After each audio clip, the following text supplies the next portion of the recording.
पूर्ण परमात्मा पाप कर्म दंड को भी काट सकता है। अभी तक जिस भी संत व महापुरुष से मिले उन्होंने यही बताया कि पाप कर्म फल भोगने से ही समाप्त होगा। वो प्रभु कौन है जो पाप कर्म को काट देता है, वो काल के बंधन से छुड़वा देता है, उसका क्या नाम है, पूजा की विधि क्या है? कृपया अवश्य सुनिए जगत गुरु तत्वदर्शी संत रामपाल जी महाराज के अमृत वचन। मालिक ने कहा था कि प्यारी आत्मा, ये सारा संसार काल के जाल में फंसा हुआ है। श्री नानक साहिब जी भी पहले विष्णु जी के उपासक थे, गीता जी का पाठ किया करते थे, राम और श्री कृष्ण का जाप करते थे, ब्रजलाल पांडे से ये गीता पढ़ा करते थे। परमात्मा ने इनको वहां गीता के विषय में बताया कि गीता श्री कृष्ण जी ने नहीं बोला, वो तो काल ने बोला, और वो अपने से अन्य परमात्मा के विषय में कह रहा है, वो परमात्मा मैं हूं।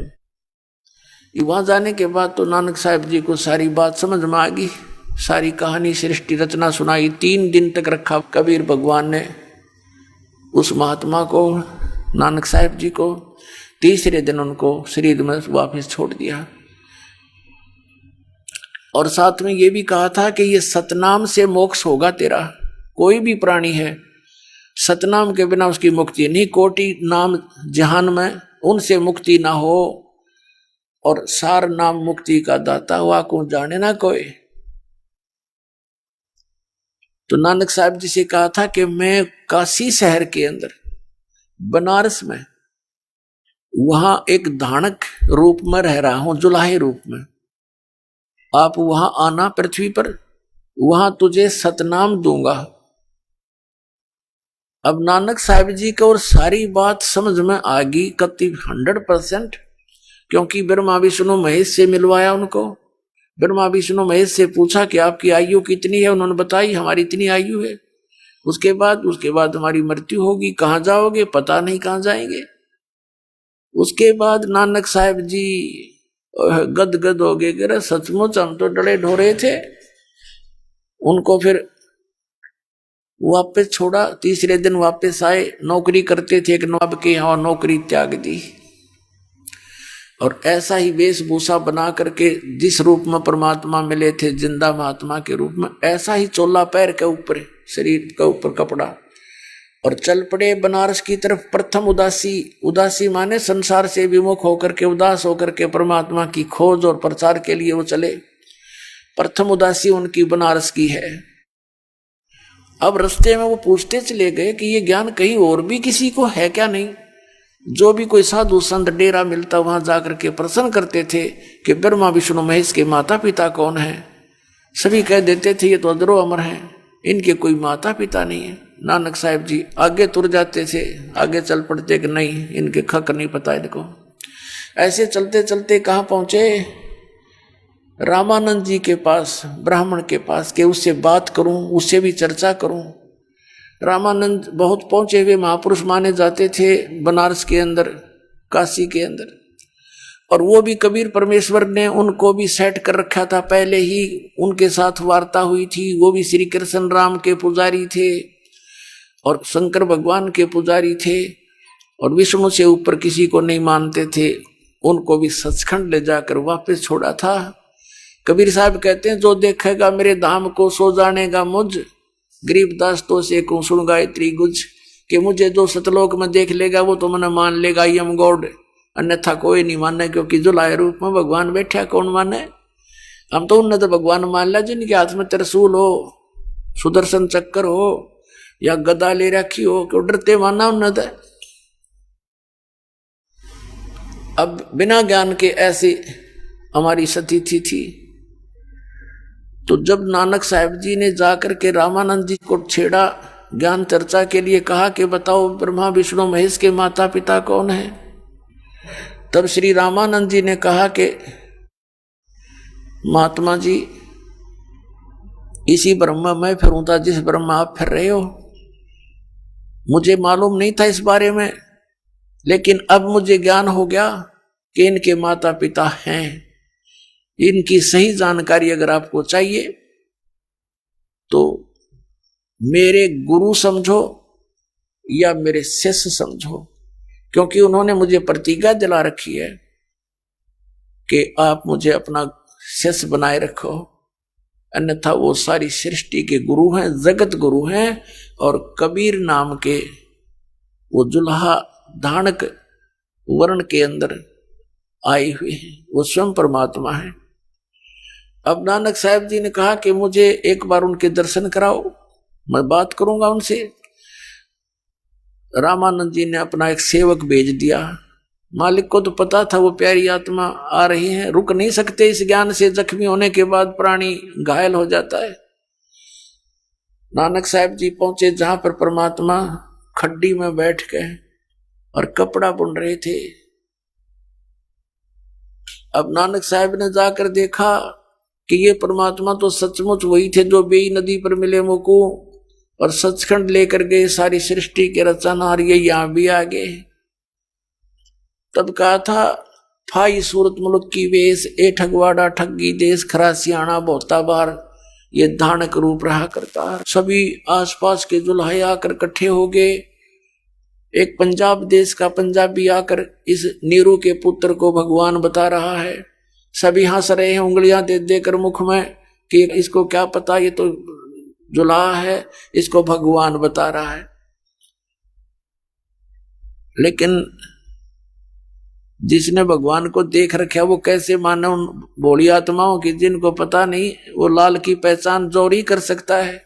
फिर नानक साहब जी ने कहा है, ये 24 पृष्ठ श्री गुरु ग्रंथ साहिब में महिला पहला की वाणी है कि एक सवान दोई सवानी नाल भौके भलकाई सदा बिहाल, ये कूड़ छुरा मुठा मुर्दार, ये धानक रूप रहा करतार, तेरा एक नाम तारे संसार में एहो आस एहो आधार, ये धानक रूप रहा करतार। नानक साहब जी कह रहे तेरा एक नाम वो सतनाम तारे संसार, पूरे संसार को पार कर दे, और मैं भी उसी आस में उसी आधार से आपके पास आया हूं।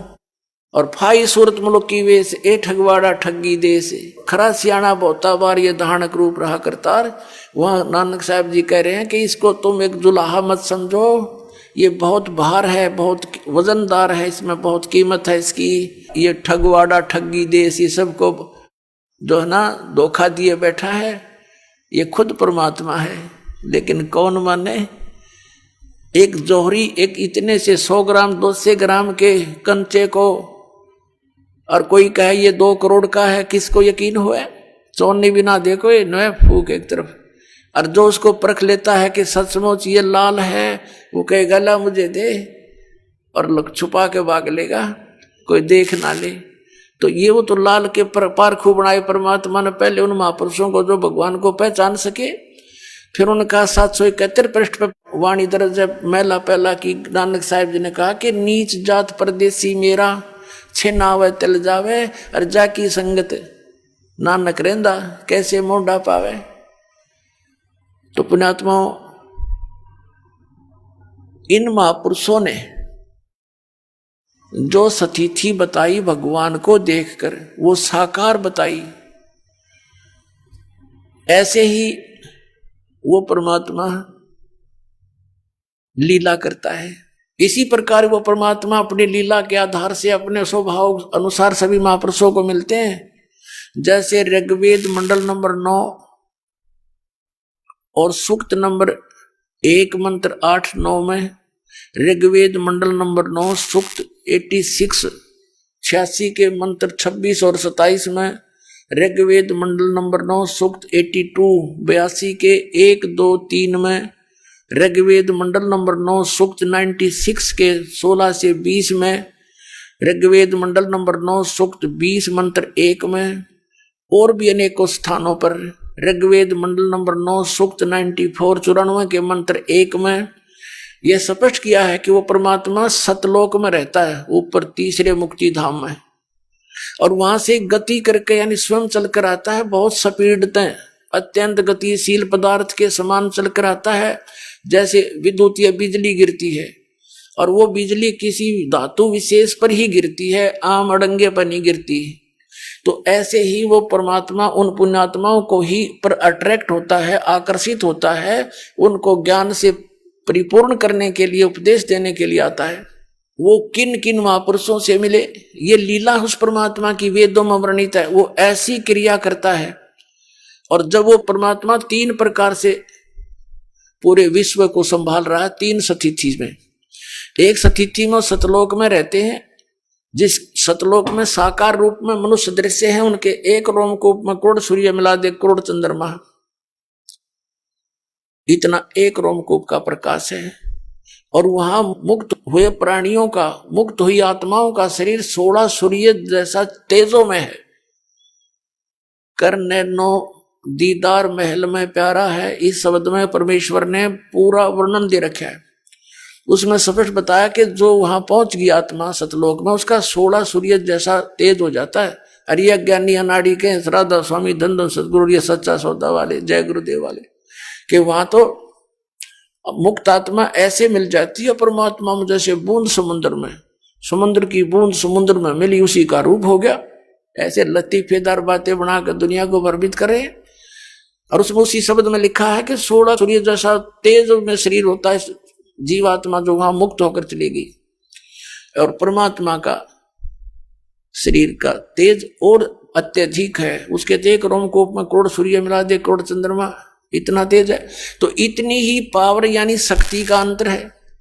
ये कई अज्ञानी कहते हैं कि जीव ही परमात्मा है और कोई परमात्मा है नहीं। बताओ इनकी अकल कहां जा रही है? जीव ही भगवान है तो फिर परमात्मा क्यों कहा उसको? आत्मा से श्रेष्ठ है वो, परमात्मा है। तो पुण्यात्मा अपनी लीला अनुसार वो 3 सतिथि में अपने पूरे विश्व को संभालता है, धारण पोषण करता है। एक सतिथि में वो आते हैं प्रत्येक युग में, चारों युग में आए परमात्मा। सतयुग में सत्सुकृत नाम से प्रसिद्ध हुए, त्रेता में मुनिंदर नाम से, द्वापर में करुणा में नाम से, और कलयुग में कबीर नाम से। प्रत्येक युग में एक लीला ऐसी करते हैं कि सतलोक से चलकर आते हैं गति करके, बाहर जंगल में सरोवर के अंदर कमल के फूल के ऊपर वन में आकर के वो वहां शिशु रूप धारण कर लेते हैं। जल के ऊपर निवास करने के कारण परमात्मा को नारायण कहा जाता है। वहां से पूर्व परमात्मा के संस्कारी हंस होते हैं, वो निसंतान दंपति उनको उठा ले जाते हैं। और धीरे धीरे वो फिर क्या होता है कि कुछ दिन वो भगवान कुछ भी आहार नहीं करते शिशु रूप में, तो उनके लिए प्रेरणा होती है, किसी ना किसी माध्यम से परमात्मा प्रेरणा करते हैं। कंवारी गाय लाई जाती है, कंवारी गाय, और कंवारी गाय फिर दूध देती है। उस कंवारी गाय के दूध से भगवान की नवजात शिशु रूप में प्रकट परमात्मा की परवरिश की लीला की जाती है। और धीरे धीरे बड़े होते ही 5-4 वर्ष की आयु में ही वो अपने ज्ञान का प्रचार शुरू कर देते हैं, जिस उद्देश्य से वो आते हैं। और एक जन साधारण की तरह क्रिया करके अपना निर्वाह करके दिखाते हैं। एक सिंपल से मकान में रहते हैं, झोंपड़ियों में, और ये दिखाना चाहते हैं कि तुम मेरे अनुसार रहो, ऐसी भक्ति करो, तुम्हें सतलोक मिलेगा। यहाँ तो तुम स्टूडेंट हो, और स्टूडेंट विद्यार्थी अगर कॉलेज में ही सुख ले लेगा तो आगे सदा दुखी होता है वो। और बच्चे को चाहिए वहाँ संघर्ष करके पढ़ के, उसको पढ़ेगा कॉलेज में, स्कूल में, और नौकरी मिलेगी फील्ड में। ऐसे ही ये पृथ्वी तो ये विद्यालय समझो। और आपको जो मनुष्य शरीर मिला है ये ड्रेस है विद्यार्थी की। जितने भी मानव शरीरधारी प्राणी हैं ये सभी परमात्मा पाने योग्य संस्कारी हैं, इतने अच्छे नंबर हैं इनके। लेकिन ये इस विद्यालय के अंदर उन बच्चों की तरह अपना जीवन नष्ट कर रहे हैं जो पढ़ते नहीं, शिक्षा ग्रहण करते नहीं, स्कूल जाते हैं, घर वालों से फीस ले रखी है, सिनेमा देखते हैं, शराब पीते हैं, सैर सपट्टे को रहते हैं, वो फेल हो जाते हैं। फिर वो आजीवन मजदूरी करके अपना कष्ट उठाते हैं। तो आप जी विद्यार्थी हैं, आप बुद्धिमान हो, आप ढंग से लग गए हो, तो यहाँ की हुई कमाई आपको, जो दास आपको विधि बताएगा, ये आपको सतलोक में सुख मिलेगा। उस फील्ड में उस आजीवन सुखी हो जाओगे। अब जो प्रसंग चल रहा है कि वो परमात्मा 5 वर्ष की आयु में ही अपना प्रचार शुरू कर देते हैं, दीक्षा ये उपदेश देना शुरू कर देते हैं सच्चे ज्ञान का। और बड़े बड़े विद्वानों के छक्के छुड़ा देते हैं। 5 वर्ष की आयु के कबीर परमेश्वर जी थे कलयुग के अंदर, ऐसे लीला में तरीके से बड़े हुए थे। 25 दिन के हो गए थे, सतलोक से चलकर आए थे और लहर तारा नामक तालाब में कमल के फूल पर विराजमान हुए थे। नवजात शिशु स्वरूप धारण करके उनके प्रत्यक्ष दृष्टा एक अष्टानंद नाम के ऋषि थे जो साधना करने प्रतिदिन सरोवर पर जाया करते थे। गर्मियों का मौसम था तो वहां से नीरू और नीमा उठा कर लाए थे।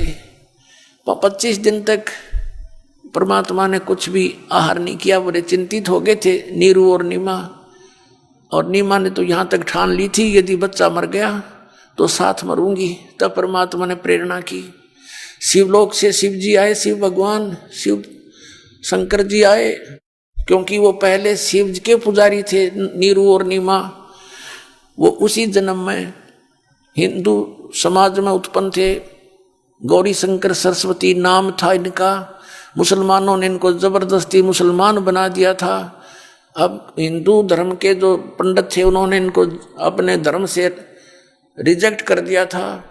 इनका गंगा में स्नान कराना भी बंद कर दिया था। तो इसलिए इन्होंने मुसलमान साधनाएं शुरू कर दी थी।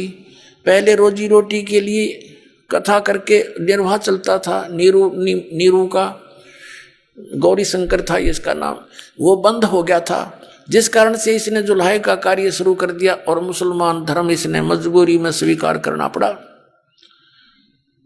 लेकिन फिर भी अंतःकरण में उनके भगवान शिव की जगह न्यारी थी।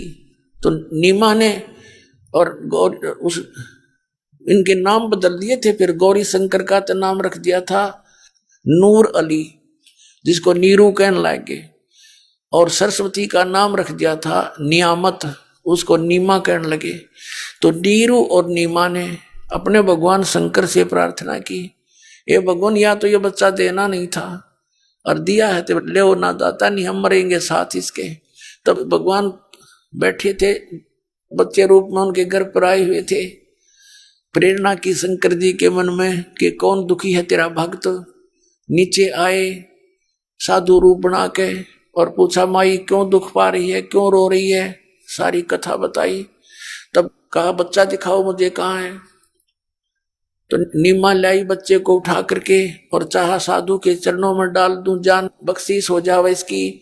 जो ही बच्चे को चरणों में डालना चाहा शिव जी के, तो परमात्मा हवा में उड़ गए कबीर साहब बच्चे, और शंकर जी के सिर के पैर लला करके हवा में ऐसे स्थिर हो गए बगैर किसी सपोर्ट के। शंकर भगवान ने फिर ऐसे किया, उनकी गोद में आ गए। तब कबीर परमात्मा ने 7 बार वचन कहे उसको कि ऐसे ऐसे कर शंकर जी। अब शंकर भगवान जान गए कोई सिद्ध पुरुष है, पहचान वो भी नहीं सके, ही इज गॉड। सोचा ये कोई सिद्ध पुरुष है, और कहा कि जाओ एक गाय कहो, इनको कुंवारी गाय मंगाओ, उसके ऊपर आप आशीर्वाद दे दो शंकर जी, और वो दूध देगी उसको पीऊंगा मैं।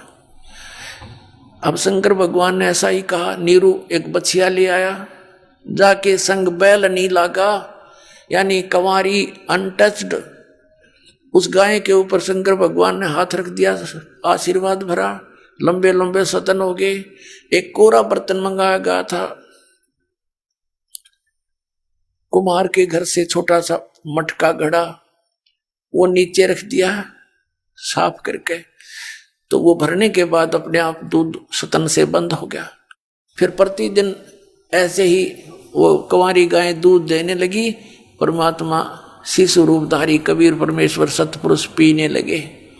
तो ये वेदों में भी प्रमाण है पुण्यात्माओं। ये ना सोचना कि दास घर की बना के कहे है, वेदों में तो अभी देखा हमने 4-5 वर्ष से 6 वर्ष से।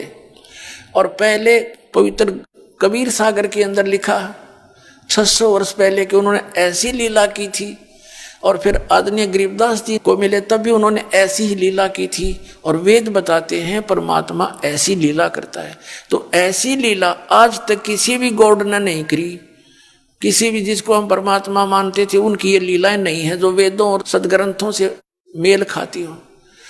तो इससे हमें ये पहचान हो गई कि कबीर इज गॉड। अब हम अपने प्रसंग पर आते हैं कि ये परमात्मा वो हैं, ये साकार हैं, सतलोक में सारी सृष्टि है, एज इट इज है, जैसे यहाँ पर है, उसकी नकल है यहाँ पर। यहाँ तो सारी नकली माल है, डुप्लीकेट, नासवान, अस्थायी, और वहां पर ऐसी ही सृष्टि है, ऐसी आपका परिवार है, लेकिन वहां स्थायी। अब देखो यहाँ तो आपकी मृत्यु होएगी, डेफिनेट है, ये तो कोई ये भी नहीं कह सकता नहीं मरूं। बाकी ये आइडिया ला रहे हैं कभी नहीं मरेंगे, वो आपकी अपनी सोच है, लेकिन यहाँ पल की एक क्षण का किसी का भरोसा नहीं, कब के बिजली गिर जाए। तो ये सोच करके जिसको आप अपना मानते हो कि ये कार मेरी है, कोठी मेरी है, बेटा मेरा है, बेटी मेरी है, तो ये आपकी अपनी जीव सत्र की सोच है या सच्चाई नहीं है। आपकी ईव मृत्यु हो जा, आपके कहां से हो गए? आपको तो इनको जन्म देने का एक मीडिया बनाया है काल भगवान ने, और अपने खाने के लिए जैसे बकरे और बकरियां छोड़ देता कसाई, वो बच्चे पैदा करते हैं, उनकी ममता भी होती है, और वो बच्चे बकरे बकरियां उनको अपना समझते हैं। दूसरा कोई बकरा उसके बच्चे को छेड़ देता है तो उसके साथ मरने मारने को तैयार हो जाते हैं, और कसाई आता है उनसे से निकाल ले जाता है, ना वो बेटा देखता ना बेटी किसकी है, माँ किसकी है, तो एक डंडा लेकर हाँक ले मोटे मोटों को और जाके काट देता है। उसका उद्देश्य वहां रोकने का यही था। तो यही दिशा परमात्मा ने बताई, यही दशा आप जी के साथ इस काल ने करवा रखी है। तो ये सोचो कि हम इन बच्चों से दूर भी नहीं हो सकते, होना भी नहीं। इसलिए परमात्मा ने बताया कि तुम अपने परिवार में रहकर जब आपको ज्ञान हो जाएगा कि सचमुच हम काल में फंसे हुए हैं, तो अपने बच्चों को भी बचाओ, जो तुम अपना मानते हो, रिश्तेदार भाई बहन को हर संभव कोशिश करो उनको इस मार्ग पर लगाने की, तो वो भी सेफ है। इस भक्ति करने वाले के पास काल निकट नहीं आ सकता। मर्यादा में रहोगे तो उसका कोई अटैक आप पर नहीं हो सकता, ये गारंटी देता है दास भगवान की ओर से। ये सत्कर मान लेना।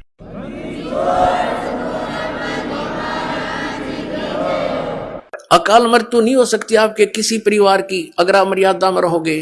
परमात्मा ने कहा था, जब लग हंसा हमरी आना और काल लगे नहीं तेरा बाणा। परमेश्वर ने कहा कि जब तक मेरी मर्यादा में यो रहेगा मेरा बच्चा, तो तेरा कोई अटैक नहीं हो सकता। चाहे उसकी मृत्यु का दिन भी आ गया तो भी परमात्मा नहीं मरने देगा, क्योंकि ये वो परमात्मा है जो आयु एक्सटेंड करता है, और कोई भगवान नहीं कर सकता, केवल कबीर साहब कर सकते हैं परमेश्वर। और ये काल क्या दाव लगाता है? ये सबसे पहले आपका नाम खंडित करवाता है, चाहे किसी तरह करवाना पड़े, और नाम खंडित होने के बाद फिर परमात्मा की पावर से आप डिस्कनेक्ट हो जाते हो, परमात्मा का संरक्षण नहीं रहता आपके ऊपर, तो वहां फिर आप पर यू काल चोट मार देता है। मर्यादा आपको बता दी गई है, इस पुस्तक के अंदर भी हमने ज्ञान गंगा में भी लिखी है, और वैसे भी जो यहाँ फार्म आपका रजिस्ट्रेशन फार्म होता है नाम लेने वाला, उसके भी बैक में खूब लिखी है। और एक दूसरे भक्तों से भी पूछ लिया करो, वह मर्यादा ठीक रखो, आपके घर में सुख, शरीर में सुख, और आपकी आयु आप जितना जीवन चाहोगे उतना ले लेना मालिक से, पर भक्ति के लिए लेना। केवल भक्ति के लिए मांगोगे तो मिलेगा, यहाँ की बकवादों के लिए मांगोगे तो नहीं मिलेगा। यानी भक्ति मीन के कल्याण हो मालिक मेरा इसी जीवन में, भक्ति करूं और मोक्ष प्राप्त करूं, मेरी भक्ति अधूरी ना रह जा, इसलिए जीवन यातना आप कर सकते हो तो मिलेगी आपको। और प्रसंग चल रहा है कि जैसे आदरणीय नानक साहिब जी को परमात्मा बेई नदी पर बाबा जिंदा के रूप में मिले थे, वो कबीर साहिब थे, काशी वाले धानक थे, जुलाहे थे। अब सन 1398 से लेकर सन 1518 तक वो परमात्मा सतपुरुष, जिसे अकाल मूर्त भी कहते हैं, शब्द स्वरूपी राम भी उसी को कहते हैं, परम अक्षर ब्रह्म भी उसी की उपाधि है, वो काशी के अंदर एक जनसाधारण जुलाहे का कार्य करते रहे, और एक दिन में हजारों जगह प्रकट होकर के अपना ज्ञान प्रचार भी करते रहे, जिस कारण से उस परमेश्वर के 64 लाख शिष्य हुए थे, हिंदू और मुसलमान दोनों धर्मों के। पुण्यात्माओं, आज से 550 वर्ष पहले, 600 वर्ष पहले ना कोई लाउड स्पीकर था, ना कोई मीडिया था, ना कोई चैनल टीवी था, और एक जुलाहा और काशी में एक गृहस्थी दिखाई दे, गृहस्थी नहीं थे दाता, उनके 2 बच्चे थे जो उन्होंने किसी कंडीशन पे, किसी उद्देश्य से और उनको जीवित किया था, जो मर चुके थे। घर वालों ने अंतिम संस्कार उनका कर दिया था। फिर वो बच्चे 12-13 साल की आयु का शरीर था, वो फिर मालिक ने अपने पास अपने बच्चों की तरह रखे थे। उनके कोई माता पिता नहीं थे, लेकिन नीरू नीमा उनको जंगल से उठा कर लेकर आई थी, तालाब से, इसलिए वो संसार की रीति से उनको माता पिता कहा करते थे। तो ऐसी लीला एक सिंपल मैन और उसके 64 लाख से इतनी सुख दिए मालिक ने उन बच्चों को, क्योंकि वो हमारे पिता हैं। हम यहाँ दुखी हैं, ना तो ये ब्रह्म हमारे कर्म को चेंज कर सकता, क्योंकि पाप कर्म के कारण हम दुखी हैं, और पुण्य से हमें सुख प्राप्त है। तो पुण्य तो है तो कोई दिक्कत नहीं, नो प्रॉब्लम, सुख है तरह आरो, लेकिन दुख में दुखी हो जाते हैं हम। लेकिन उसको ना तो ब्रह्मा जी ठीक कर सकते, ना विष्णु जी, ना शिव जी, क्योंकि ये प्रारब्ध में कोई परिवर्तन नहीं कर सकते। ना सरपुरुष ये ब्रह्म कर सकता, ना अक्षर पुरुष ये परब्रह्म कर सकता। केवल परम अक्षर ब्रह्म यानी पूर्ण परमात्मा सतपुरुष कबीर देव जी ही कर सकते हैं। हमारे पापों को नाश करके सुखी कर सकते हैं, और पाप जब तक नहीं कटेंगे सुख नहीं हो सकता। अब जैसे किसी के पैर में कांटा लग गया है और वो अपने छोटे बड़े भाई बहन से कहता है मुझे पीड़ा हो रही है, अब वो ये तो बता सकते हैं कि तुझे कांटा लग गया जिस कारण से पीड़ा है। उनके पास वो निकालने का कोई वस्तु है नहीं, तो वो निकाल नहीं सकते। तो वो कांटा निकले फिर पिन से, सुई से। तो ऐसे ही जैसे अभी तक जिन भी महापुरुषों से आप मिले, इरादा स्वामी पंथ वाले, धन सतगुरु वाले, जितने भी आज तक पंथ वाले हैं, उन महापुरुषों को छोड़कर जो भगवान से मिले, उनकी वाणी को छोड़कर सभी ने यही कहा कि भी कर्म तो भोगना ही पड़ेगा, इसमें कोई परिवर्तन नहीं हो सकता। भक्ति करते रहो, आगे सुखी हो जाओगे। अरे भले पुरुषों, किसी के पैर में कांटा लगा हो और कोई किसी के पास जाए कि मुझे किस कारण से दर्द हो रहा है, पीड़ा हो रही है, तो पैर दो दागिए तो बता सकते कि आपके कांटा लगा है जिस कारण से पीड़ा है। और फिर ये कहे कि कांटा तो निकलेगा नहीं, ये पीड़ा बंद करनी मेरे बस की बात नहीं, जूते पहन लो, भविष्य में कांटा ना लगेगा। भले आदमियों, कांटा लगे पैर में जूता पहना नहीं जा सकता, वो तो कांटा निकले और फिर जूता पहनाया जाए, फिर डर से वो पहने रखेगा, कभी नहीं निकालेगा कि भगवान कहीं फिर से कांटा ना लग जा। तो ये पाप कर्म के कांटे जिस जिसके लगे हुए हैं वो पीड़ित हैं, और इन महापुरुषों के पास भटक भटक कर धक्के खाकर थक जाते हैं, सोच लेते हैं कि अब कहीं राहत नहीं मिलने वाली, क्योंकि वो उस सतर के संत नहीं है, वो उनका कनेक्शन उस परमात्मा से नहीं है जो पाप नाश कर सकता है। और पाप नाश होने से सुख होगा, कांटा निकलने से पैर की पीड़ा नाश होगी, समाप्त होगी। तो जितने भी ये साधु संत थे, अभी तक ये मूर्ख बना रहे थे, मैं मंत्र जंत्र भी बताते रहते, लास्ट में कह देते तुम्हारे प्रारब्ध का कर्म है, भोगना ही पड़ेगा। अब निश्चय हम सोच लेते भाई ठीक है, तो मेरे पीछा छूटेगा, फिर भक्ति की क्या आवश्यकता है? अगर ऐसे बिरान मट्टी होकर मरना है, फिर भक्ति की क्या आवश्यकता है? भगवान को मानते हैं, सर्व सुखदाई है, सभी दुखों का नाश कर सकता है, इसलिए उसकी खोज हम गुफाओं में पता नहीं कहाँ कहाँ बैठे संतों के पास करते रहे। तो परमात्मा कहते हैं पर्वत पर्वत में फिरा कारण अपने राम, राम जैसे संत मिले जिन सारे सब काम। तो पुण्यात्मा, वो सुखदाई परमात्मा है, उस पर हमारा दुख देखा नहीं जाता। पर परमात्मा कहते हैं अनंत कोट बाजी जहां मन रचे सकल ब्रह्मांड, और कह कबीर मैं के करूं यू काल करे जीव खंड।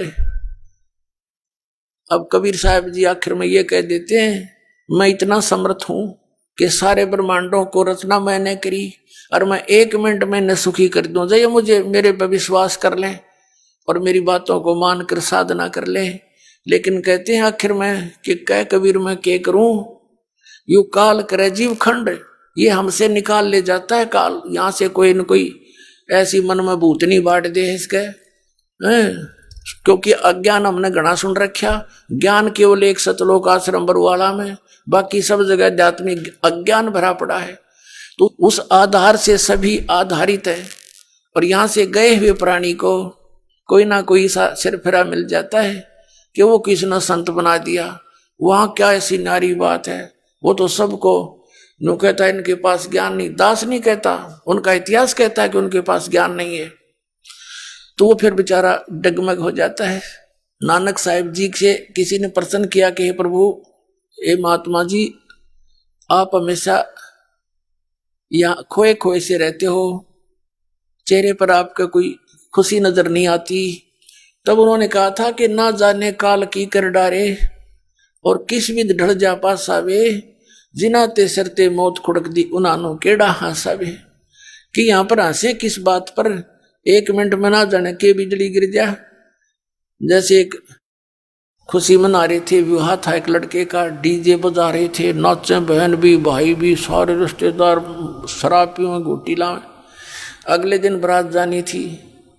उस शहर से 10-15 किलोमीटर गए थे, वो दुल्हे वाली कार एक ट्रक से टकरा गई और 7-8 व्यक्ति थे, उसमें सारे मर गए, दुल्हा भी मर गया। अब बजा लो डीजे। अगले दिन देखा समाचार पत्रों में, माँ भी रोए, बहन भी रोए, टक्कर मारे एक दूसरे के साथ। तो यहाँ किस चीज पर खुशी मनाते हैं? बिना ज्ञान के नशे में नाच रहे हैं हम। यहाँ तो टाइम पास करके अपना पीछा छुटवाओ, चलो वहां खुशी मनाइयो, सदा सतलोक के अंदर सदा खुशी है, वहां पर सदा बाहर है सब कुछ। फिर पूछा कि हे भगवान, हे महात्मा जी, क्या आप सदा ऐसे ही रहते हो या कोई अवसर आपका खुशी का भी आता है? तब उन्होंने कहा कि साध मिले साढ़े शादी होंदी, विछड़ जा दिलगिरी वे, अख दे नानक सुनो जहाना मुश्किल हाल फकीरी वे। नानक साहब जी कहा करते थे कि जब मेरे हंस, मेरे सिख मेरा सत्संग सुनने वापस आते हैं मेरे पास, तो मेरी खुशी का ठिकाना नहीं रहता। और जब यहां से ये जाते हैं, बिछुड़ते हैं मेरे से, मुझे इस बात की चिंता सताने लगती है कि हे भगवान, हे परमात्मा, इन प्यारी आत्माओं को कोई सिर फिरा काल का दूत भ्रमित ना कर दे, क्योंकि ये फकीरी या भक्ति बड़ी कठिन हो गई है। एक संत एक समय में सच्ची कहने वाला एक होता है, झूठ बोलने वाले असंख्य होते हैं। और तो एक व्यक्ति जो सच्चाई सुनकर जाता है, वो कितनी देर तक ठहर सकता है उन झूठों के सामने, जहां पर सैकड़ों व्यक्ति एक ही तरह की बात कहने वाले मिलते हैं। ऐसा नहीं है, ऐसा नहीं है, ये सब झूठ है, कहाँ लिखा है? तो अब दास पर मेहर करिए, वो लिखा दिखा दूं हूं, इसलिए आप सभी टिके हुए हो, नहीं तो आपको भी ये डगमग कर देते। तो नानक साहब जी कहा करते थे, साध मिले साढ़े शादी होंदी और विछड़ जा दिलगिरी वे, और अख दे नानक सुनो जहाना मुश्किल हाल फकीरी वे। ओए कहते हैं ये बच्चे वापस आ जाते हैं तो मेरी खुशी का ठिकाना नहीं होता। और जब यहां से ये जाते हैं सत्संग सुनकर, फिर मुझे यही चिंता हो जाती है। और जब ये न्यू के न्यू वापस आ जाते हैं, तो फिर साध मिले साढ़े शादी होंदी, विछड़ जा दिलगिरी वे, अख दे नानक सुनो जहाना मुश्किल हाल फकीरी वे। तो पुण्यात्मा, सच्चाई तो केवल बरवाला आश्रम इसार के अंदर और सब जगह ज्ञान भरा। जो पुण्यात्मा यहाँ से संबंधित होती हैं, उनको रास्ते में यहीं से बसों में टकराने लग जाते हैं, वो तो ऐसा है, वो तो वैसा है, क्योंकि काल ने यूं करवाना था काम उल्टा कि कोई सच्चाई से परिचित ना हो जा। ये भी काल के दूत इनको पुण्यात्माओं को लग रहे हैं ऐसे रोकने कि उनका सत्संग भी नहीं सुनना, रामपाल का उसकी किताब भी नहीं पढ़ना। रतरा गजब यो, ऐसा पाप के भागी हो रहे तुम। लेकिन अब इनकी एक नहीं चले। परमात्मा ने कह रखा है कि पूरा विश्व एक होगा, पूरे विश्व में ये ज्ञान कबीर परमात्मा का फैलेगा, एक ही भगवान रहेगा कबीर जी, एक ही ज्ञान रहेगा, ये तत्व ज्ञान, और सब ज्ञान नाश हो जाएंगे।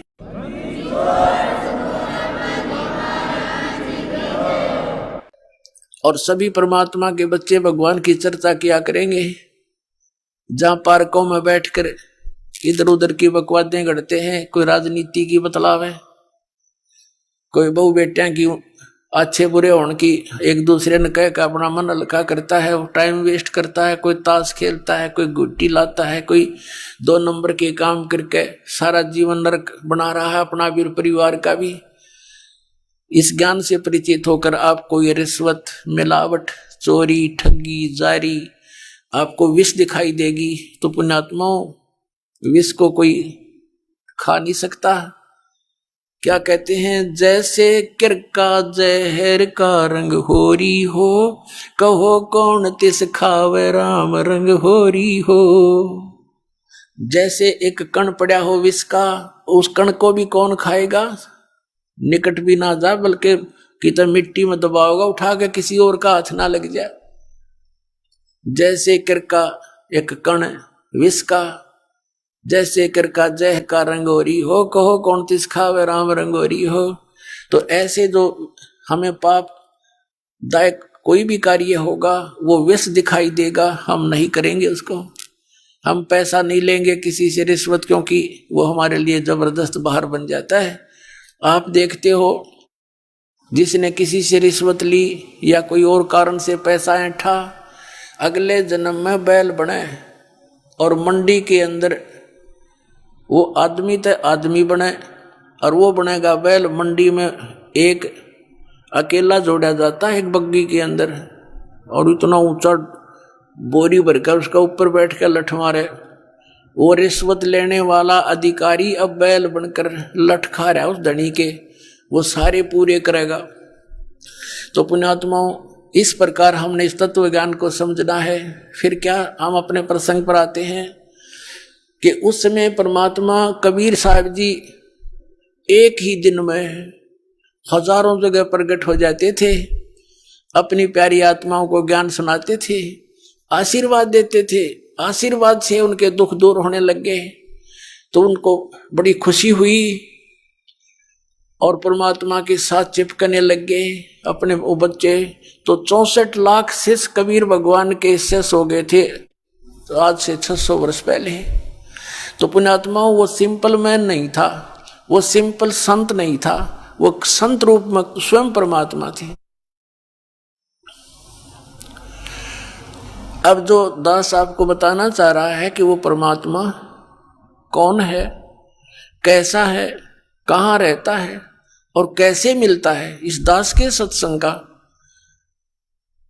यही उद्देश्य है कि परमात्मा की सतीथि से आपको पूर्ण परिचित कराऊं और वो मार्ग बताऊं जिससे भगवान मिला करते हैं। वो सतनाम आपको दूं जिस पर अभी तक बैन लगा हुआ था। इस सतनाम को परमात्मा ने आदरणीय धर्मदास जी को दिया, लेकिन आगे देने से मना कर दिया। इसी सतनाम को परमात्मा ने आदरणीय मुल्कदास जी को दिया, लेकिन आगे बताने से मना कर दिया। इसी सतनाम को परमात्मा ने कबीर साहब ने आदरणीय नानक साहब जी को दिया, लेकिन आगे बताने से मना कर दिया। इसी सतनाम को आदरणीय दादू साहब को दिया, आदरणीय गरीबदास साहब जी को दिया, आदरणीय गीसा दास साहब जी को दिया, लेकिन इनको सख्त हिदायत दे दी थी कि अभी इस सतनाम को किसी को दान ना करना, देना नहीं, लेकिन लिख देना अपनी अमृतवाणी में, अपनी एफिडेविट बना जाना। इस बिचली पीढ़ी के लिए सबको बना कर दिया था कि 2 अक्षर का सतनाम अभी डिस्क्लोज ना करना, ये काल के दूतों का हाथ लग गया तो मेरे बच्चे इससे वंचित रह जाएंगे। आपने समुद्र की साखी में आदरणीय नानक साहब जी की एक अलौकिक घटना पढ़ी, कई बार पढ़ाई आपको, कि मर्दाना और बालाजी ने प्रार्थना की नानक साहब जी से कि हमें लंका दिखाओ, समुद्र तो हमने देखा है भगवान। तो नानक साहब जी ने कहा कि तुम समुद्र के ऊपर मेरे साथ चलो, लेकिन वाहेगुरु वाहेगुरु करते रहो। तो उन्होंने ऐसा ही किया, समुद्र पर चल पड़े जैसे थल पर चलते हैं, और वाहेगुरु वाहेगुरु कर रहे हैं। कौन? मर्दाना और बालाजी। नानक साहब जी उस 2 अक्षर के नाम का जाप कर रहे हैं। अब मर्दाना ने देखा कि गुरुजी तो 2 अक्षर का नाम जाप कर रहे हैं, सतनाम। तो मर्दाना ने भी वही जाप शुरू कर दिया। उसी समय समुद्र में डूबने लगा। नानक साहिब जी ने देखा तो और कहा कि मर्दाना, गुरु की करनी की तरफ नहीं देखना चाहिए, वचन का पालन कर। तो फिर वही मंत्र जाप कर इसको त्याग दे। मर्दाना ने फिर वो वाहे गुरु शुरू कर दिया। तो मर्दाना फिर उसी स्थिति में आ गया, जल पर उसी तरह थल की तरह चलने लगा। अब पुण्यात्माओं, स्वयं नानक साहिब जी तो वो सतनाम का जाप कर रहे हैं 2 अक्षर का, लेकिन इसे इसको मना कर दिया, खबरदार इसको जाप किया तो तेरी दुर्गति हो जाएगी। किस लिए? कि यदि ये नाम आज डिस्क्लोज कर दिया, इस पिछली पीढ़ी के अंदर ये काल के दूत, राधा स्वामी, धन धन सतगुरु, सच्चा सौदा, सिरसा, जगमालाड़ी और जय गुरुदेव पंथ, जनोद वाला पंथ, ये सारे काल के प्रलय पंथ है, भ्रमित है ये संत पंथ सभी श्रद्धालु, और इनके हाथ लग जाता है सतनाम। आज ये भी वही 2 अक्षर का नाम जाप करते पाते, तो हम आज डिफरेंशिएट कैसे करता, ये दास आपको कैसे बताता ये ओरिजिनल नाम है और ये ओरिजिनल असली भगवान है, और उनको अधिकार नहीं नाम देने का। इस मंत्र का जाप यदि कहीं से आप सुन देख कर पढ़ कर आप भी जाप करोगे, कोई यूज नहीं होगा, आपको अधिकारी से लेना पड़ेगा ये। और इस अधिकारी दास के अतिरिक्त 21 ब्रह्मांड में आज कोई नहीं है इस नाम के दान करने वाला। अब ये विचारणीय विषय पुण्यात्माओं, आप बच्चे हो, गहराई से सोचो इस बात को कि नानक साहिब जी ने अपने सिख समाज को भी से वंचित क्यों रखा। अनजान व्यक्ति तैनो सोचेगा कि उन्होंने अच्छा नहीं किया, उनको बताना चाहिए था ये मंत्र, लेकिन उन्होंने महापरोपकार किया, क्योंकि उन्हें कहाँ जाना था। ऐसी विधि बता के अमृतवाणी का पाठ करने की, धर्म भंडारे करने का विधि बताकर चले गए, और उससे वो पुण्यात्मा उस धर्म भंडारे से मालिक की वाणी पाठ करने से मोक्ष तो नहीं होता, लेकिन मनुष्य शरीरों की संख्या बढ़ जाती है। तो उससे वो मनुष्य शरीर प्राप्त करते हुए आ रहे हैं। और इस समय पर आकर ये डिस्क्लोज करना था जब ये सभी पंथ चलकर अपने मैच्योरिटी को प्राप्त हो चुके होंगे, इनको इनके सब ज्ञान का, इनके समाधान और भक्ति विधान का सब जन साधारण के पास होगा। फिर दास बतावेगा, यू भेज दिया दास अपना परमात्मा ने, इनके सब का निर्णय कर देगा कि ये गलत नाम जाप कर रहे हैं, ओरिजिनल नाम ये मंत्र है जो महापुरुषों ने जाप किया, इनका कल्याण हुआ। तो अब अपने आप फैसला हो जाएगा और सभी भक्त परमात्मा के सतनाम का जाप करके मोक्ष प्राप्त कर लेंगे। अब नानक साहिब जी स्वयं तो सतनाम जाप करें 2 अक्षर का, और अपने शिष्य को मना कर दिया कि ये नहीं जाप करना। अब जिस कारण से आने वाले समय में 5वें गुरु गद्दी नसीन श्री अर्जुन देव जी ने सोचा कि इन महापुरुषों की वाणी को संग्रह कर दूं, एक ग्रंथ, एक पोथी का रूप दे दूं, ताकि इन महापुरुषों की वाणी आने वाले समय में पढ़ कर ये पुण्यात्मा अपना कल्याण करवा ले। तो उन्होंने सबसे पहले तो नानक साहिब जी की वाणी को उन्होंने इकट्ठा किया, फिर अन्य महापुरुषों की और अपनी भी। तो उसमें क्या देखा, जैसे बालाजी से द्वितीय गुरु जो गद्दी पर नसीन हुए थे अंगद देव जी, उन्होंने बालाजी से कथा सुनी थी जो समुद्र की साखी नामक एक सदग्रंथ के अंदर लिपिबद्ध है। तो उसने सुना था कि नानक साहिब जी ने नाम जाप किया सतनाम का 2 अक्षर का, लेकिन मर्दाना ने भी वो जाप किया था, जिस कारण से वो डूब गया था और कहीं आगे मना कर दिया था कि इसको जाप नहीं करना। तो इस दृष्टिकोण से आदरणीय अर्जुन देव जी ने ये मुख्य दृष्टिकोण रखा वाणी को संग्रह करते समय के कहीं वो मंत्र 2 अक्षर का जिसके जाप करने से मर्दाना को हानि हुई थी और गुरुदेव की आज्ञा की अवहेलना हुई थी, कहीं उसको वाणी में नहीं आना चाहिए, कहीं कोई सिख बच्चा आगे उसका जाप कर ले और हानि को प्राप्त ना हो जाए। ये दृष्टिकोण करके नानक साहिब जी की वाणी और अपनी सबकी वाणी उसमें संग्रह करके गुरु ग्रंथ साहिब का नाम दिया गया। एक प्रसंग आता है प्राण संगरी के अंदर, लेखक ने लिखा है कि सिंगल द्वीप का एक राजा था शिवनाभ, उसके पास अधिकतर वो बहुत सेवक था। नानक साहिब जी वहाँ रहे थे लास्ट के दिनों में, सतलोक जाने से पहले। उन्होंने एक प्राण संगली नामक ग्रंथ लिखा था। उसमें लिखा है उनके लेखक ने कि प्राण संगली को नानक साहब जी ने शिवनाभ राजा से ये कहकर सुरक्षित रखने के लिए कहा था कि ये मेरी देह है। कहने का भाव ये है कि तुम मुझे ही जानना, क्योंकि जैसे दास बोल रहा है, इस खोखे में, इस शरीर में जो ज्ञान ग्रहण है वो आपको बता रहा हूं, ये लिपिबद्ध कर लिया जाए किताब में तो वो दास ही समझो, यानी मेरे वचन है, इस शरीर से कुछ लिंक नहीं। ये शरीर समझो चाहे वो वाणी समझो, उसमें जो बोला है वो ऐसे करने से आपको लाभ होगा। तो नानक साहब जी ने कहा था कि राजन, तेरे अतिरिक्त ये अनमोल ग्रंथ मैं किसी के पास रखना उचित नहीं समझता, और इसको किसी के हाथ ना लगने देना, और मेरा कोई सिख आवे उसको देना। ये मेरी जान है, मेरा शरीर है, ये मेरे प्राण है, और इसको बड़ा सुरक्षित रखना, और तेरे अतिरिक्त मुझे कोई विश्वास पात्र लगा नहीं जो इसको सुरक्षित रख सके। ऐसा ही कहकर नानक साहब सतलोक चले गए। जब अर्जुन देव जी ने वो पता लगा कि वहां पर भी एक बहुत बड़ा अनमोल ग्रंथ शिवनाभ राजा के पास है, तो उन्होंने, उनका पौत्र था उस समय, शिवनाभ का पौत्र, वो तो मर चुका था शिवनाभ, तो उस पौत्र से वो प्राण संगली का ग्रंथ मंगवाया, ध्यान से पढ़ा।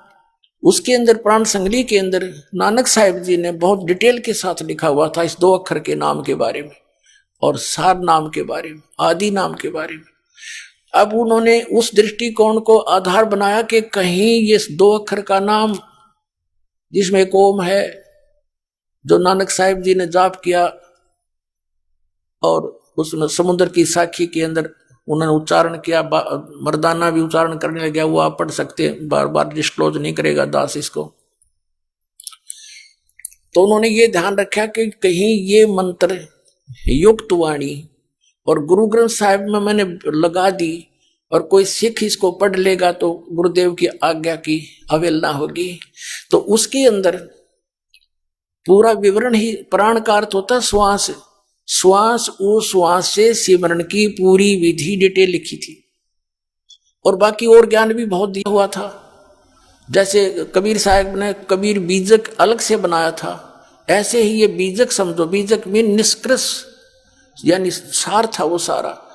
तो उस अर्जुन देव जी ने देखा कि इसके अंदर तो बहुत ज्यादा वो मंत्र लिख है जो अलाउड नहीं है, तो उसने सारी की सारी प्राण संगली को, हस्तलिखित को जल प्रवाह कर दिया, एक अच्छे से कपड़े में बांध कर खूब पैक करके आदर के साथ जल प्रवाह कर दिया।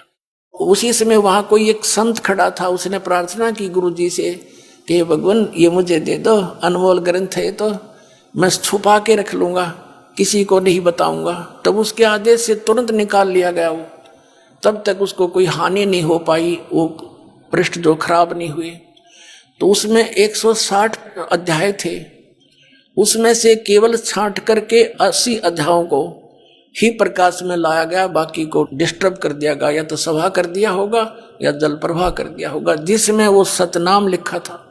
तो ये कितनी बड़ी हानि होगी हमारे को, लेकिन फिर भी कहते हैं सच्चाई छुप नहीं सकती। अब वही मंत्र जो 2 अक्षर का समुद्र की साखी में स्वयं नानक साहब जी बोल कर उच्चारण कर गए, क्योंकि संत तो परमात्मा के हर एक संकेत को समझते हैं, उनको मालूम था कि हो सकता है ऐसा भी हो जाए, तो यहाँ तो या बची रह जाएगी एक प्रमाण हमारा। आपको थोड़ा सा वो दिखाता हूं कि प्राण संगली के अंदर वो क्या लिखा है। ये है प्राण संगली पंजाबी लिपि में, भाषा में, डॉक्टर जगजीत सिंह खानपुरी, और ये Patiala university publication bureau, Punjab university Patiala, ये पंजाबी भाषा के अंदर है। ये है पंजाबी साहित्य अध्ययन विभाग, पंजाब यूनिवर्सिटी पटियाला। ये edited by doctor Jagjit Singh Khanpuri, MA PhD। ये सन 1999 में छपी है, दूसरी बार। ये पूरी डिटेल लिखी है। ये है doctor Ranbir Singh, registrar Punjabi university Patiala ने प्रकाशित की थी अते राम नवी दिल्ली में छपी। अब यहां देखते हैं, इसमें इसका 2 शब्द है, पहला संस्करण है ये।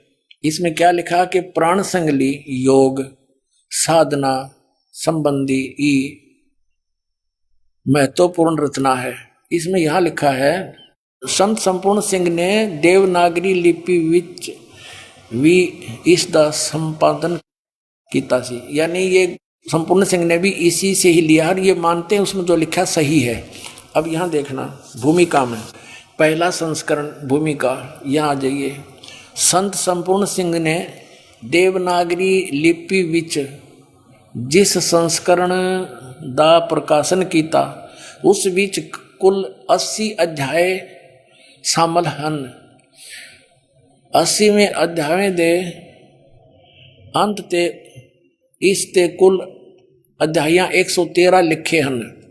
इस संख्या दी यानी 113 पृष्ठों वाली संख्या दी पुष्टि जन्म साखियां तो भी होती है, पर संत संपूर्ण सिंह जी ने 160 अध्यावां दे होने दी संभावना वल संकेत किया है। अपनात्मा इस लेखक ने भूमिका में क्या लिखा है जो पटियाला यूनिवर्सिटी में सुरक्षित रखी है, ये प्राण सिंह, इसमें लिखा है कि संत संपूर्ण सिंह ने 80 अध्याय लिखे हैं और 113 भी मेंशन किया कि इसके 113 अध्याय बनते हैं। इसका प्रमाण जन्म साखी में भी मिलता है, ये मानते हैं इन्होंने कहा, और कुल अध्याय 160 होने का भी संकेत किया। ये बिल्कुल सारी सत्य है। कहने का भाव ये है कि दास ये बताना चाहता था आपको कि ये ऐसे क्यों किया गया। परमात्मा का आदेश था इन महापुरुषों को कि सतनाम को डिस्क्लोज ना करना, सतनाम सतनाम अवश्य कहते रहना कि सतनाम एक अजब मंत्र है, उससे मोक्ष होगा। तो ये काल के पंथ, राधा स्वामी पंथ वगैरह, इनको सतनाम का कख भी पता नहीं। सतनाम सचखंड है, सतनाम असली राम है, सतनाम ही सतपुरुष है, सार नाम भी सतनाम है, सार शब्द भी सतनाम है, सतपुरुष भी सतनाम है। बताओ इन्हें सिर पैर का नहीं पता। और ये 2 अक्षर का नाम है। अपने आत्माओं जैसे नानक साहिब जी को परमात्मा मिले थे एक जिंदा महात्मा के रूप में आकर, ऐसे वो सभी उन महापुरुषों को मिले हैं जिनका दास बार बार आपके समक्ष उनका विवरण बताता है। आइए अब हम उन श्रद्धालुओं के अनुभव जानते हैं जो जगत गुरु तत्वदर्शी संत रामपाल जी महाराज जी से दीक्षा प्राप्त कर चुके हैं तथा उनके द्वारा बताए गए भक्ति मार्ग पर चल रहे हैं। नमस्कार सर। नमस्कार जी। क्या नाम है आपका? हरीश कुमार जी। हरीश कुमार जी, आप कहाँ से हैं? जिला बरेली यूपी से हूँ। आपने संत रामपाल जी महाराज से नाम दीक्षा कब ली? मैंने 6 मार्च 2016 में ली। हरीश कुमार जी, आपने क्या क्या भक्ति साधनाएं की हैं? जो और समाज करता उसी तरह से हम साधना करते थे। जो भी साधना है ये तीनों गुणों की, ब्रह्मा विष्णु महेश की, माता शेरा वाली की, इस तरह की साधना करते थे। तो फिर क्या कारण बना कि आप संत रामपाल जी महाराज जी के शरण में आए? कारण क्या, मेरी पत्नी को कैंसर बताया था। कैंसर बताने पे मैं इधर उधर सब में घूमता रहा। वैष्णो देवी गया और ये अपना पूर्णागिरी गया, इधर उधर के सब पैसे उठा उठा के रखता रहा, हवन कथा कराता रहा, लेकिन उससे कोई दुख निवारण ना हुआ। डॉक्टरों को दिखाया था, सब कुछ दिखाया था, लेकिन उससे कोई निवारण नहीं हुआ। मेरे पास पैसे का भी कोई प्रावधान नहीं था। मैं बहुत गरीबी हालत में था। मेरे बच्चे भी छोटे छोटे थे, ऐसी 5-5, 6-6 साल के बच्चे थे, छोटे छोटे। 3 बच्चे हैं मेरे। मैं कमाता था जितना, उतना मेरा खर्च भी नहीं होता था घर में। मैंने सोचा कि इतना मैं प्रयास कैसे करूँगा, इस बीमारी से कैसे निवारण होगा मेरा। फिर उन्होंने, मेरे पड़ोस में अंकल जी हैं, उन्होंने नाम दीक्षा ले रखी थी मधु परमहंस जी से। फिर मैंने उनका ये ज्ञान सुना है उन्होंने, तो फिर मैं भी उनकी शरण में चला गया। फिर उसमें क्या हुआ, उसमें ये अनुराग सागर मैंने पढ़ा। अनुराग सागर में जब देखा तो परमात्मा तो कोई और है। फिर उसको ज्ञान को होते होते फिर क्या हुआ, ये एक दिन टीवी चल रही थी, साधना चैनल लग गया मेरे हाथ से। उस पर मैंने देखा संत रामपाल जी महाराज का सत्संग आ रहा था। वो सत्संग सुना मैंने, तो सब कुछ दिखाया गुरु जी ने, उसमें बता रहे थे सब वेद प्रमाण शास्त्रों से। तो मैं देख के चिकिंत हो गया। मैंने कि ये तो बहुत शास्त्र अनुकूल साधना बता रहे हैं सारी, और इनके लिए समाज क्या क्या कह रहा है आज के ज़माने में, इनको ये पता नहीं कि परमात्मा कौन है कौन नहीं है। सब कुछ आज संत रामपाल जी महाराज में शास्त्र अनुकूल साधना दे करके हमें समझा रहा है कि ये देखो परमात्मा कौन है, हमें किसकी भक्ति करनी चाहिए। उन्होंने सारी ये 3 गुणों की जो भक्ति है इसको बताया कि ये क्या है और पूर्ण परमात्मा की भक्ति क्या है। फिर उसको समझ के फिर उन्होंने एक वाणी उसमें दिखाई थी कि सोहम ऊपर और सत सुकृति नाम। परमहंस मधु परमहंस वालों ने मुझे ये सोहम नाम दिया था, जिसमें कहा था कि सो बाहर करो हंग अंदर ले लो। इस तरह से उन्होंने जाप बताया। लेकिन महाराज जी ने, संत रामपाल जी महाराज ने ऐसे करके नाम बताया कि ये सोहम ऊपर और है सत सुकृति नाम। फिर उनका मैं सत्संग सुनता रहा। मैंने कम से कम करीब 2 महीने सत्संग सुना। फिर मैं उनके वहाँ संत रामपाल जी महाराज के शिष्य जब उनके यहाँ पे गया तो उन्होंने मुझे एक ज्ञान गंगा पुस्तक दी और इतनी सेवा दे दी। उन्होंने अपने पास से एक चिप भी दी मेरे को, जो पेन ड्राइव होती है, उसको मैं सुनता रहा। कम से कम 6-7 महीने सुना मैंने। सुनने के बाद में फिर मेरे ऐसा हो गया मैंने नाम दीक्षा लेनी है तो संत रामपाल जी महाराज से ही लेनी है। फिर मैं बरेली सेंटर पे जाकर के नाम दीक्षा लेके आया संत रामपाल जी महाराज से। सर, संत रामपाल जी महाराज से नाम दीक्षा लेने के बाद आपको लाभ भी मिले? हाँ जी, बहुत लाभ मिले मुझे। पहली बात तो जिस बाधा से मैं परेशान था, मेरी पत्नी को जो कैंसर जैसी बीमारी थी, उस कैंसर से मुझे राहत मिली संत रामपाल जी महाराज की शरण में जाने से। उनकी नाम दीक्षा लेके मैंने भक्ति की शक्ति से इतना कुछ हुआ, मेरे घर के सारे कलेश निवारण हो गए। मेरी भगतमती जो नाम दीक्षा लेने के लिए इच्छुक नहीं थी, वो भी 2 महीने के बाद नाम दीक्षा लेने के लिए इच्छुक हो गए। उन्होंने भक्ति करके आज ये देखो पूरे गांव में मेरे किसी उससे जगत समाज से पूछ लें आप कि सभी को पता है कि इसकी घरवाली को कितनी पीड़ा थी। आज सारी पीड़ा मेरी समाप्त होगी घरवाली की, उसको कोई किसी तरह का दुख नहीं है। जो मैंने भैंसें आज तक पाली, घर की आरती ऐसी थी जिससे कि मुझे कोई लाभ नहीं हुआ, परेशानी बढ़ती रही। संत रामपाल जी महाराज की शरण में आके आज सब कुछ बढ़िया है मेरे घर का। भैंसों में भी बरकत हुई, घर में भी सुख सुविधा अच्छी हो गई। फिर मैंने एक प्लाट लिया 1 लाख रुपए का, वो भी संत रामपाल जी महाराज की शरण में आने से इतनी अच्छी तरह से मेरा जो कर्ज था वो भी कर्ज का सारा निवारण हो गया और अब पूरा परिवार मेरा बहुत सुख शांति से है। मैं इतना नशा करता था, आज संत रामपाल जी महाराज का सत्संग सुनने से पहले, नाम दीक्षा लेने से ही पहले, उनका ज्ञान सुनने से ही मेरा सारा जो भी नशा करता था वो नशा सब निवारण हो गया। उसके बाद नाम दीक्षा ली मैंने, इतनी दया हुई मेरे ऊपर संत रामपाल जी महाराज की। फिर मैंने नाम दीक्षा ले ली। आज कोई पास में कोई बीड़ी सिगरेट भी पीता हो तब भी मुझे घृणा होती है उससे, दूर भागता हूँ मैं उससे। फिर सर, आप में संत रामपाल जी महाराज जी के ज्ञान सुनने से ही इतना अंतर आ गया कि आप जो नशा करते थे वो आपको बुरा लगने लगा, मतलब कि पहले ही नशा छोड़ दिया। इतनी शक्ति दिखी आपको संत रामपाल जी महाराज जी के ज्ञान में। इस शक्ति को आपने खुद में भी महसूस किया नशा छोड़कर। आपने बताया कि आपकी पत्नी को कैंसर था। आप बहुत सारे तीर्थ स्थानों पर गए, कुछ डॉक्टर्स को भी दिखाया। ज्यादा बड़े डॉक्टर्स को आप नहीं दिखा पाए क्योंकि आपको पता था कि आपके पास इतना पैसा नहीं है। आप संत रामपाल जी महाराज जी की शरण में आए और बिना ऑपरेशन के वो कैंसर ठीक हो गया। तो सर, जो श्रद्धालु आज आपको देख रहे हैं, बहुत सारे ऐसे लोग हैं जो गरीबी से गुजर रहे हैं, उनको कैंसर है, लोगों के पास पैसे नहीं है इलाज कराने के लिए, उनके लिए आप क्या कहना चाहेंगे? सर, उनके लिए तो मेरी हाथ जोड़ के ही प्रार्थना है कि सब जो भी किसी को इस तरह की अगर परेशानियां हैं तो संत रामपाल जी महाराज का एक बार ज्ञान सुन के फिर उनसे नाम दीक्षा लें और अपना कल्याण कराएं। संत रामपाल जी महाराज जी से नाम दीक्षा के बारे में बताएं, कैसे ली जा सकती है उनसे नाम दीक्षा? सर, संत रामपाल जी महाराज का कई अन्य चैनलों पे सत्संग आता है जी, पट्टी चलती है, उस पट्टी पे नंबर दिए हुए हैं। हर डिस्ट्रिक्ट में संत रामपाल जी महाराज का एक नाम दीक्षा सेंटर खोला गया है। आप वहां पे जाकर के उन नंबरों से कांटेक्ट करके वहां जाके अपना नाम दीक्षा प्राप्त करें संत रामपाल जी महाराज से। धन्यवाद सर। सत साहिब।